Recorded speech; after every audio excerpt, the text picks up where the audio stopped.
Assalamualaikum warahmatullahi wabarakatuh. Saya Vicky Asabuljana akan berbagi informasi mengenai macam-macam sabar dan tips bersabar. Sejak kecil kita sudah dilatih untuk bersabar. Sejak bayi, bagaimana ketika ibu kita tidak ada di sisi kita dan kita menangis karena merasa lapar, merasa haus, kita harus menunggu ibu kita untuk datang dan memberikan asi. Yang biasanya sebagai umat Islam pada saat ini kan biasanya kita kayak jalan-jalan, kemudian juga buka puasa bersama, kemudian sholat tarawih di masjid, dan juga ketika menjelang hari raya Idul Fitri itu kita pergi mudik ke rumah nenek ataupun sanak saudara di luar kota. Akan tetapi dengan adanya peraturan dari pemerintah sekaligus untuk menjaga masyarakat umat di seluruh dunia, di seluruh Indonesia, kita diwajibkan untuk tetap berdiam diri di rumah. Itu salah satu cara melatih kita sabar di saat ini. Kita akan ke pembahasan macam-macam sabar. Yang pertama, sabar dalam menuntut ilmu. Kita sudah menuntut ilmu selama 12 tahun wajib belajar di Indonesia itu kan 12 tahun. Kemudian belum melanjutkan ke pendidikan tinggi selama 4 tahun. Belum lagi kalau teman-teman mau lanjut S2, S3, itu perlu kekuatan yang sangat penuh, maksudnya yaitu dengan kesabaran yang penuh, dengan keikhlasan. Yahya bin Abi Katsir pun mengatakan bahwa ilmu itu tidak akan didapatkan dengan banyak mengistirahatkan badan. Yang kedua itu merupakan sabar dalam berdakwah. Saya sendiri ajarkan tentang apa saja yang akan dihadapi ketika berdakwah. Salah satunya itu mendapat penolakan dari madunya atau masyarakat. Rasulullah pun pada saat memperjuangkan Islam bersama kami mendapatkan penolakan yang besar. Beliau sampai dilempari batu, dimusuhi, diasingkan, diludahi. Tapi segala rintangan yang dihadapi Rasulullah tidak menyebabkan beliau berputus asa, melainkan beliau mencari cara untuk menyebarkan dakwahnya. Oleh karena itu, sepatutnya kita sebagai umat Nabi mengikuti apa yang diajarkan oleh Rasulullah. Karena sejatinya seluruh umat muslim itu adalah khalifah di bumi. Yang ketiga itu adalah sabar dalam Islam. Teman-teman tahu nggak sih kisah Bilal bin Rabah? Bilal bin Rabah itu merupakan seorang budak berkulit hitam yang masuk Islam ketika masih menjadi budak ya. Jadi ketika Bilal bin Rabah masuk Islam, beliau itu terus-terusan disiksa oleh majikannya dengan cara beliau tidur di atas padang pasir yang panas, kemudian perutnya ditimpa oleh batu yang besar. Tapi hingga akhir hayatnya beliau tidak memutuskan untuk keluar dari Islam. Dan sesungguhnya teman-teman, perjuangan kita saat ini itu tidak lebih sulit daripada perjuangan para pendahulu kita. Mereka diasingkan, disiksa karena masuk Islam, mereka bahkan sampai menjadi miskin hingga mati di penjara demi mempertahankan iman Islam mereka. Contohnya nih, ada dalam lirik lagunya Haji Roma Irama yang kalau nggak salah liriknya tuh, mengapa semua yang asik-asik itu yang dilarang, mengapa semua yang enak-enak itu dijauhkan. Artinya, karena semua sesuatu yang enak itu akan mendapatkan balasan apabila kita berhasil melawan diri kita untuk tetap bersabar berada di jalan Tuhan. Selanjutnya adalah sabar dalam menghadapi takdir. Nah, kita seringkali menghadapi pikiran, kenapa sih kok takdir saya buruk sekali, kok takdir saya tidak sebahagia oleh orang lain. Padahal bukan begitu, karena semua orang itu mendapatkan porsinya masing-masing yang Allah berikan untuk hidupnya. Bisa jadi ketika kamu memikirkan apa yang orang lain dapatkan pada saat ini, kamu tidak mengetahui apa yang sudah ia perjuangkan pada masa lalu untuk mendapatkan kesuksesan dan kebahagiaannya pada saat ini. Meskipun kita sangat menginginkan hal tersebut, akan tetapi Allah lebih mengetahui yang terbaik bagi hambanya.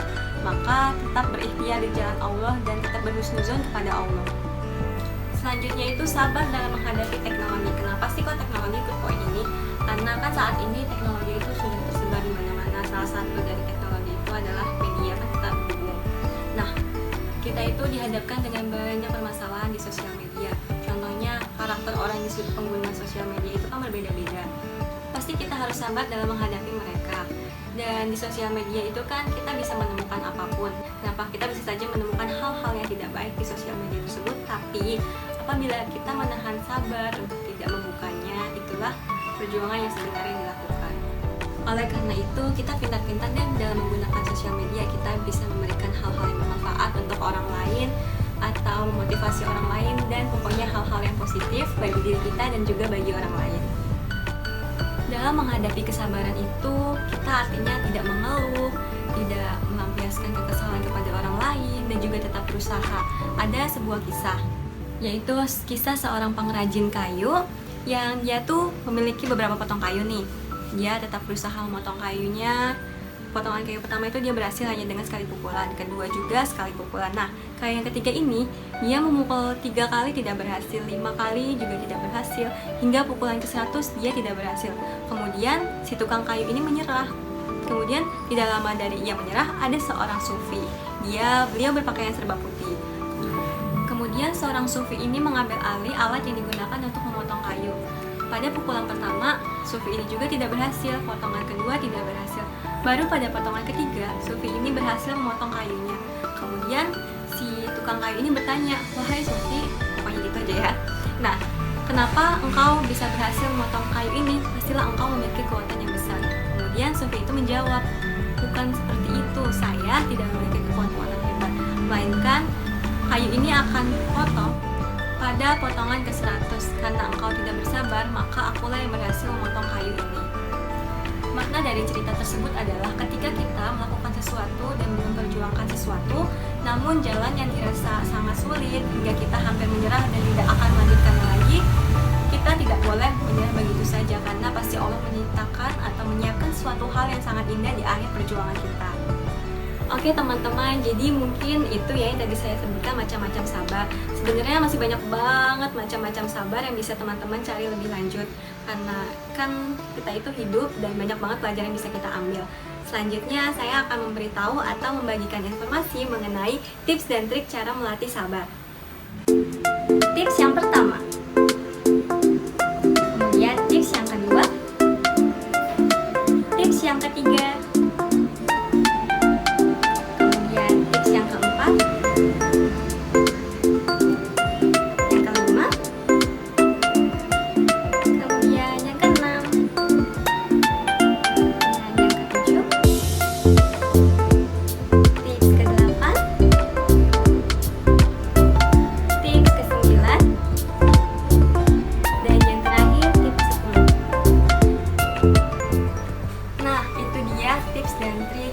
macam-macam sifat sabar yang harus kita ketahui.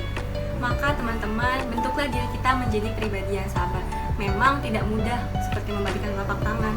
Jadi teman-teman, ketika kita dihadapi suatu masalah, janganlah kita terlalu larut dalam masalah yang diberikan, karena sejatinya Allah pasti memberikan jalan keluar dari setiap permasalahan yang ada.